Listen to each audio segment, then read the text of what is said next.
So 2 days into the long-awaited cross-examination of lead investigator Brigadier Bongani Gininda in the Senzo Meyiwa murder trial, and there's an early adjournment. This time it's for defense lawyer Charles Mnisi to go through a separate docket. This is to verify whether his client, Muzi Sibiya, who was questioned about Meyiwa's death when he was arrested in connection with another case. Sibiya and 4 others are facing charges related to the 2014 murder of the soccer star. Newzroom Afrika's Mnisi has been following the story and filed this report. Advocate Charles Mnisi has become no stranger to postponements in the Senzo Meyiwa case. His long-awaited cross-examination of lead investigator Brigadier Bongani Gininda started on Monday after months of repeated requests for postponement to fully appraise himself with the evidence to prepare a defense for his new client, Muzi Sibiya. On Tuesday, he asked for an early adjournment to verify claims made by Gininda that Sibiya was never questioned about the murder of Senzo Meyiwa when he was arrested for drug possession back in March 2019. I thought you had read all the records of this trial. Indeed so, my So what are you going to check? Because you know what you're going to check. You must have read it. But really the court, Marot, would really be expecting the impossible to have. I'm not a computer in the head. I still need to go and redefine my reading. And that is going to happen frequently. I just need to be sincere with the court, Marot.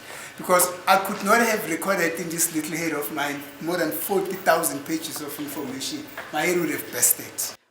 Behind this is Mnisi's assertion that Gininda and his cold case unit used the same modus operandi as the detectives in the drug possession case when they arrested Sibiya.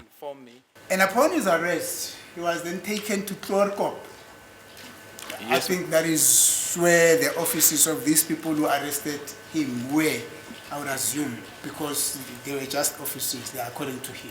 And then he says, upon the arrival at Chlorkop, they put him in one of the unoccupied offices there. They also asked him questions in relation to the death of Senzo.